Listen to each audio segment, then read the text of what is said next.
आज हम लोग वोकेबलरी पार्ट 3 लेकर आए हैं और ये काफ़ी इम्पोर्टेंट है आप लोगों के लिए। इसमें हम लोग आपको बताएंगे प्रेफिक्स, रूट और सफिक्स। वोकेबलरी हम लोग यहाँ पर पढ़ रहे हैं, हम लोग आपको बताएंगे आपको प्रेफिक्स, रूट और सफिक्स के थ्रू वोकेबलरी को कैसे आपको ध्यान रखना है। ठीक है, इंपॉर्टेंट बात यहाँ पर ये है कि आप जब एग्ज़ाम में जाओगे, जैसे आप सब इंस्पेक्टर की ही चाहे आप तैयारी कर रहे हो, आपको पार्ट्स ऑफ स्पीच पता होना चाहिए किसी वर्ड का। तो वो चीज़ हम लोग कैसे पहचानें? वो चीज़ बहुत आसान होता है पहचानना। किसकी हेल्प से? प्रेफिक्स और सफिक्स की हेल्प से बहुत ज़्यादा आसान होता है। देखो ज़रा ध्यान से। प्रेफिक्स का मतलब होता है एक ऐसा वर्ड जिसे आप किसी शब्द के स्टार्टिंग में लगा देते हो। जैसे अगर कोई वर्ड है आपके पास पॉसिबल, पॉसिबल के पहले मैंने क्या लिख दिया? इम्पॉसिबल। क्या लिख दिया? इम्पॉसिबल। तो ये वर्ड अपने आप में क्या हो गया? ठीक है, ये अपने आप में यहाँ पर जो मैंने लगाया आई एम, ये क्या हो गया? यहाँ पर प्रेफिक्स हो गया। हैप्पी जो मैंने यहाँ पर लिखा हुआ है, हैप्पी के पहले मैंने क्या लिखा हुआ है? अनहैप्पी लिख दिया, अन लगाया है। ये अन अपने आप में क्या हो गया? ये हो गया भाई प्रेफिक्स। इस चीज़ को हम लोग ध्यान रखेंगे। अब देखो, कई ऐसे वर्ड होते हैं, हमेशा ध्यान रखना, ये जितने भी मैंने यहाँ पर नेस लिखा हुआ है, इटी लगाया है, इज्म लगाया है, एंस लगाया है, ट्यूड लगाया है, किसी भी वर्ड के लास्ट में अगर ये वर्ड आपको अगर दिखते हैं, किसी भी वर्ड के लास्ट में अगर ये वर्ड आपको दिखते हैं, समझ जाना कि वो वर्ड कौन सा है अपने आप में? वो वर्ड है नाउन। क्या हो जाएगा वो? नाउन। ठीक, अब इंपॉर्टेंट बात देखो, नेस अगर मैं यहाँ पर लिखूँ, आप लिख सकते हो यहाँ पर ब्लाइंड, क्या हो जाएगा? ब्लाइंडनेस हो जाएगा। अगर एक और वर्ड लिखना चाहो तो वो भी लिख सकते हो, अवेयर। अवेयर में अगर मैं नेस जोड़ दूंगा तो क्या बन जाएगा? अवेयरनेस, वो भी नाउन होता है। ठीक, इटी, अब ITY हम लोगों ने यहाँ पर लगाया है। अगर मैं यहाँ पर लिख दूँ प्योर, अगर मैं यहाँ पर क्या लिख दूँ? प्योर। प्योर में ITY जोड़ दोगे, क्या बन जाएगा? प्योरिटी बन जाएगा। इज्म, अगर इसमें मैं जोड़ दूंगा ईगो तो क्या बन जाएगा? ईगोइज्म बन जाएगा, ये भी नाउन हो गया। एंस, अगर मैं यहाँ पर लिखता हूँ कॉन्फी, कॉन्फी में अगर मैं क्या जोड़ दूँ? एंस जोड़ दूँ, ठीक है ना, तो क्या हो जाएगा अपने आप में? कॉन्फिडेंस हो जाएगा अपने आप में ये। ठीक है, तो एक चीज़ यहाँ पर ध्यान रखना, जैसे मैंने लिखा हुआ है CONFI, ठीक, CONFI और D लगा दिया मैंने, ठीक है, कॉन्फी और एंस जोड़ दो आप इसमें, क्या बन जाएगा? कॉन्फिडेंस बन गया ये। तो ये चीज़ आप यहाँ पर आप देख चुके हो। ट्यूड लिखा है, तो ट्यूड के तो काफ़ी वर्ड होते हैं। आप पढ़ते हो एप्टीट्यूड, क्या पढ़ते हो? एप्टीट्यूड पढ़ते हो आप। एप्टीट्यूड का मतलब होता है किसी व्यक्ति की नेचुरल एबिलिटी होती है, उसको बोलते हो आप एप्टीट्यूड। ठीक है, एप्टीट्यूड किसे बोलते हो? किसी व्यक्ति की कोई नेचुरल एबिलिटी, उसे हम लोग क्या बोलते हैं? एप्टीट्यूड बोलते हैं। मतलब ये हुआ भाइयों कि ये जितने भी हम लोगों ने वर्ड्स लिखे हुए हैं, ये सब अपने आप में क्या हो गए हैं? नाउन हो चुके हैं। कितनी आसान है ये सारी की सारी चीज़ें समझना। तो awareness, blindness, purity, egoism, confidence, aptitude, और चाहो तो एक और वर्ड लिख दो एप्टीट्यूड, साथ साथ ये भी लिख सकता हूँ मैं ग्रेटिट्यूड। ग्रेटिट्यूड, जो वर्ड मिले आपको वो समझ जाना नाउन है। तो अब अगर आपके किसी भी एग्ज़ाम में, अगर आपके एग्ज़ाम में कोई अंडरलाइन करा हुआ आता है कि बता भाई ये वाला जो वर्ड है ये क्या है, ये एडजेक्टिव है कि ये नाउन है कि प्रोनाउन है या कंजंक्शन है, आपके लिए बहुत आसान होगा, क्योंकि आप देख चुके हो नेस, इटी, इज्म, एंस, ट्यूड, इनको हम लोग क्या बोलते हैं? नाउन बोलते हैं। ठीक है, ध्यान रखना इस चीज़ को। आगे की चीज़ों को हम लोग और देखते हैं।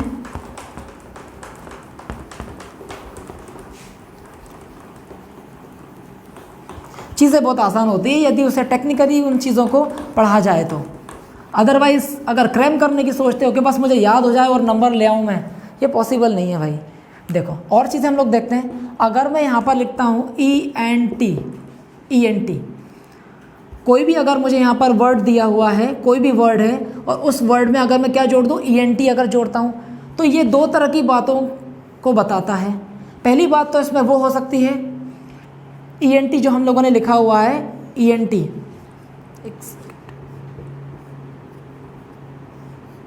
ये जो ENT लिखा है ये अपने आप में क्या हुआ? ये सफिक्स है, क्योंकि वर्ड के अगर मैं लास्ट में किसी चीज़ को लिखता हूँ तो वो क्या होता है? सफिक्स होता है वो। ठीक, स्टार्टिंग में लिखते हैं तो वो प्रेफिक्स होता है। अब देखो ENT आपके पास में ये नाउन भी हो सकता है और ये अपने आप में क्या हो सकता है? एडजेक्टिव भी हो सकता है। ये नाउन भी हो सकता है और क्या हो सकता है, एडजेक्टिव भी हो सकता है। अगर ये नाउन होगा तो नाउन के लिए मैं कौन सा वर्ड लिख दूं, मैनेजमेंट लिख सकता हूं मैं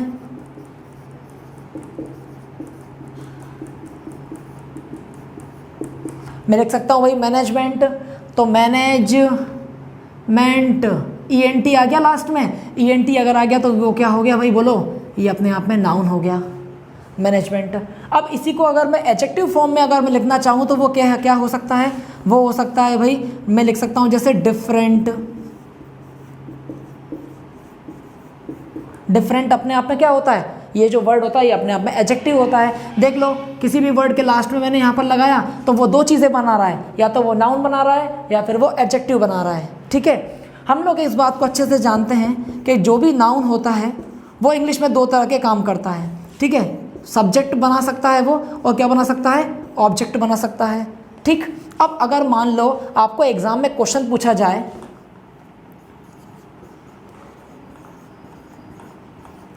blindness is the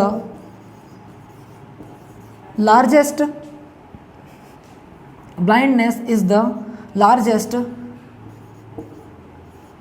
curse.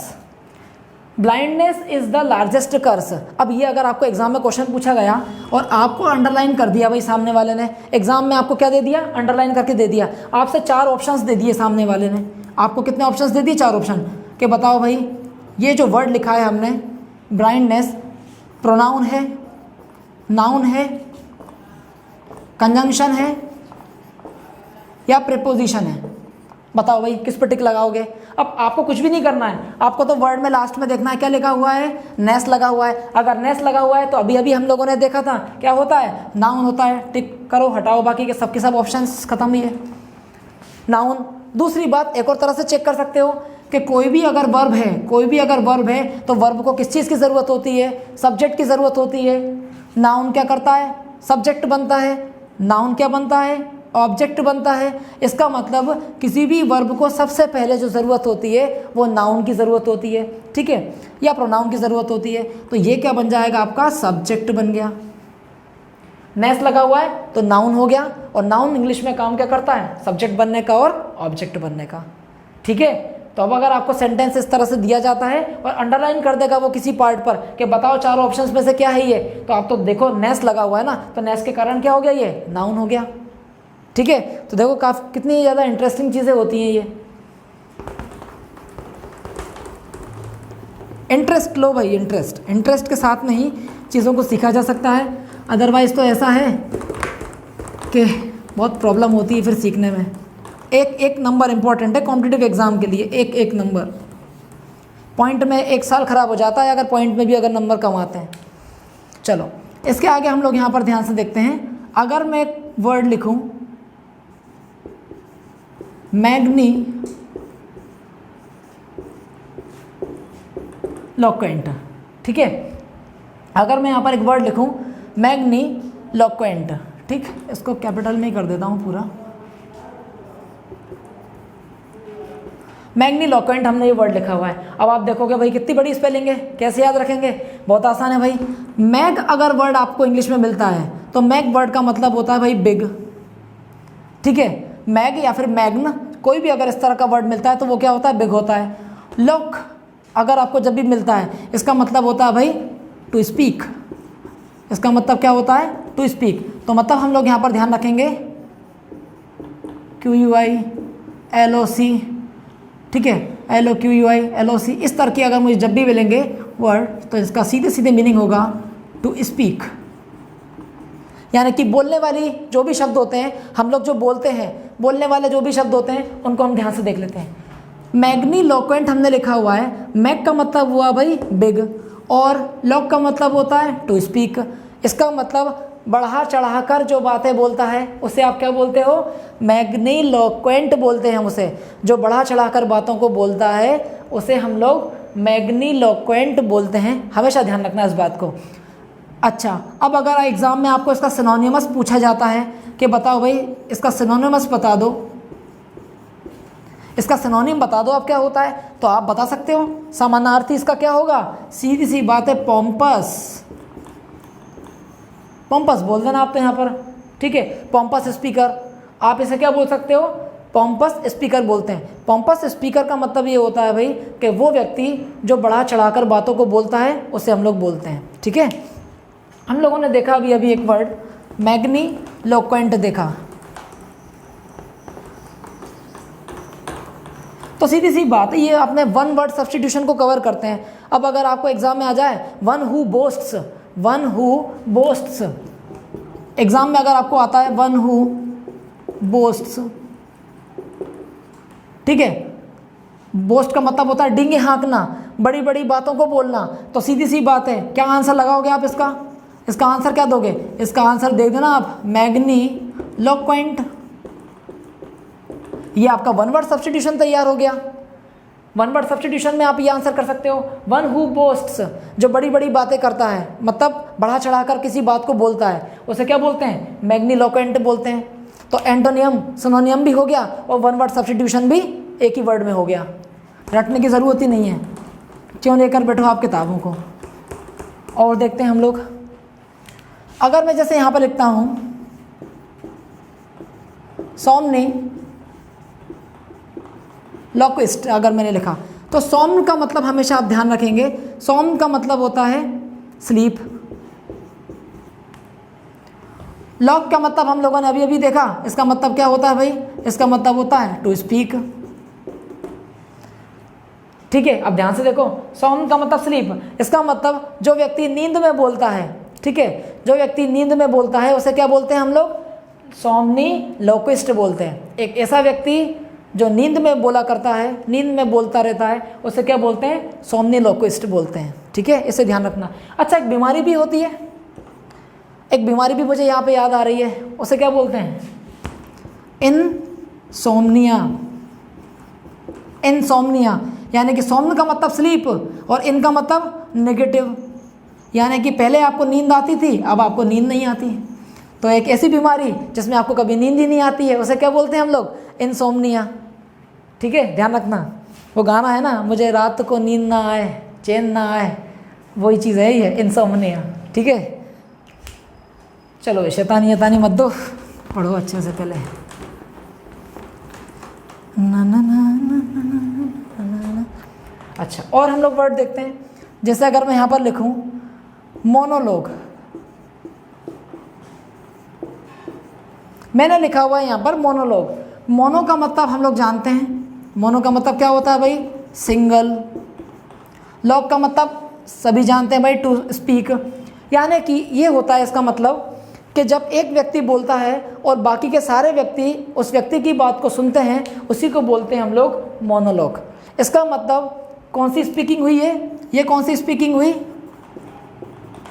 To speak बोल लो या स्पीकिंग बोल लो, तो ये ऐसी स्पीकिंग हुई जिसमें एक व्यक्ति बोलता है, बाकी के सारे व्यक्ति उसको सुनते हैं, उसे बोलते हैं हम लोग मोनोलॉग। अच्छा, इसी का अगर आपको एक मीनिंग अगर मैं और लिखूँ यहाँ पर, डायलॉग, तो डाई का मतलब क्या होता है, डाई का मतलब होता है टू, लॉग का मतलब हम लोग जानते हैं क्या होता है भाई, टू स्पीक होता है।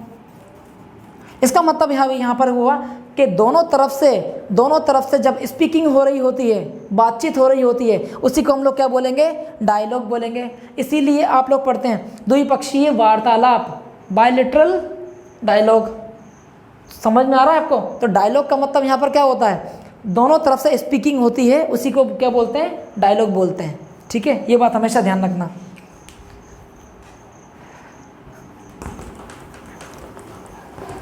बहुत आसान होते हैं भाई, ये चीज़ ध्यान रखना, बहुत आसान है, टफ कुछ भी नहीं है। आपके पास तरीका होना चाहिए बस पढ़ने का, ऐसा तरीका जो आपको किसी लैंग्वेज में इंटरेस्ट डेवलप करवाए, आपका आसानी से चीज़ें होती चली आती हैं। अब हमने कैसे याद रख रखा है, रूट वर्ड को पढ़ा हमने, उसके बाद चलने तो फिर वोकैब कितनी चल रही हैं। अच्छा, इसके बाद में मैं लिखता हूँ यहाँ पर एलोक्वेंट,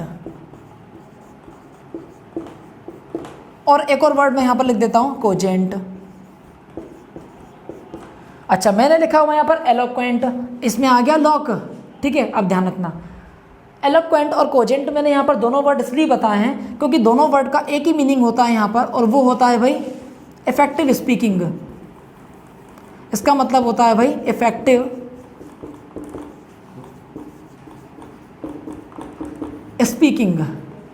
दोनों का मीनिंग इफेक्टिव स्पीकिंग होता है। So where is the difference, difference कहाँ है, इसको हम ध्यान से देखते हैं। एलोक्वेंट और दूसरा वर्ड लिखा हुआ है कोजेंट, दोनों का मीनिंग होता है इफेक्टिव स्पीकिंग। कहीं ना कहीं तो अंतर होता होगा दोनों में। अब देखो उसमें डिफरेंस कहाँ होता है। जब हम एलोक्वेंट के बारे में बात करते हैं तो ये वो पर्सन होता है, जब ये व्यक्ति बोलता है, जब ये व्यक्ति बोलता है तो हमेशा ध्यान रखना एक ऐसा माहौल क्रिएट करता है ये व्यक्ति जिसके थ्रू सारे के सारे लोग इसको सुनने की ओर भाई तत्पर रहते हैं। इसकी बातों में क्या होता है, बहुत इफ़ेक्टिव होता है, बहुत इफ़ेक्टिव बातें होती है इसकी कि लोग इसको सुनना पसंद करते हैं। आपने देखा होगा एक केडी पाठक, केडी पाठक आप लोगों ने देखा होगा सीरियल, केडी पाठक सीरियल में हम लोगों ने देखा था कि एलोक्वेंट था वो केडी पाठक, एलोक्वेंट स्पीकर था, यानी कि उसकी स्पीकिंग की आर्ट ही कुछ और थी। माहौल ऐसा क्रिएट करता था कि सभी लोग अपना अटेंशन क्रिएट करते थे, अपना अटेंशन देते थे उसको, बिल्कुल ठीक है। तो ध्यान रखना एलोक्वेंट स्पीकर वो होता है जो आसानी से बैठे हुए लोगों को कन्विंस कर सकता है, बहुत जल्दी कन्विंस कर सकता है, ये वो होता है एलोक्वेंट। दूसरा हमने लिखा हुआ यहाँ पे कोजेंट। अभी कोजेंट मीनिंग यहाँ पर क्या होता है, कोजेंट का मतलब ये होता है कि एक ऐसा पर्सन इसकी बातों में भी इफेक्टिवनेस आपको दिखाई देगी, ये भी आपको कन्विंस करेगा, लेकिन दोनों में कन्विंसिंग पावर अलग अलग होती है। ये एलोक्वेंट एक ऐसा माहौल क्रिएट करता है जिससे आप इससे कन्विंस हो जाते हो, और ये कोई माहौल क्रिएट नहीं करता है, ये टू दी पॉइंट बातें को करता है, टू दी पॉइंट बातों को करेगा, फालतू की बकवास नहीं करेगा, लॉजिकल बातों को करेगा, उसे बोलते हैं हम कोजेंट। तो मीनिंग याद रखने का बहुत अच्छा तरीका है कि कोजेंट वो होता है जो टू दी पॉइंट बातों को करता है, जो टू दी पॉइंट बातों को बोलेगा वो होगा आपका कोजेंट। जो लॉजिकल बातों के बारे में करेगा, जो लॉजिकल बातें करेगा आपसे, वो कौन होगा, वो कोजेंट होगा। इसी को मैं एक वर्ड और बोल सकता हूँ, ऑब्जेक्टिव। ऑब्जेक्टिव भी बोल सकते हो आप इसे, ठीक है। ऑब्जेक्टिव का मतलब यहाँ पर ये होगा कि आप सटीक बातें बोलना जानते हो। आप ऑब्जेक्टिव अप्रोच जब लेकर चलते हो तो सटीक बातों के बारे में आप बात करते हो, ठीक है। इतनी बात आप लोगों को अच्छे से आ गई होगी समझ में। एक तरफ एलोक्वेंट है और एक तरफ क्या है, कोजेंट। ये जो होता है ये सब्जेक्टिव अप्रोच बताता है। सब्जेक्टिव अप्रोच का मतलब होता है, सब्जेक्टिव अप्रोच का मतलब होता है कि कोई व्यक्ति जब एक ऐसा माहौल क्रिएट कर दे कि बैठे हुए लोग उससे आसानी से कन्विंस हो जाएं, उसे बोलते हो आप सब्जेक्टिव यानी कि एलोक्वेंट बोल सकते हो। दूसरा हमने लिखा हुआ यहाँ पर कोजेंट। कोजेंट एक ऐसा पर्सन हुआ जो टू दी पॉइंट बातें करेगा, लॉजिकल बातें करेगा, फालतू की बकबक नहीं करेगा। ये दोनों में अंतर होता है। अब एग्जाम में अगर आप जाओगे, थोड़ा सा भी डिफरेंस पूछ लिया कि एलोक्वेंट और कोजेंट, तो आप तो ये बताओगे भाई हिंदी मीनिंग आपने याद कर रखा है कि इफेक्टिव स्पीकिंग, आपने इंग्लिश में एक मीनिंग याद कर लिया इफेक्टिव स्पीकिंग, दोनों में अब थोड़ा सा भी अगर उसने अंतर दे दिया तो आप तो तुक्का लगा के आ जाओगे। तुक्का नहीं लगाना है भाई, एक एक नंबर इंपॉर्टेंट है एग्जाम में, उसको ध्यान रखना है हम लोगों को, ठीक है। दो मीनिंग हम लोगों ने ये देखे।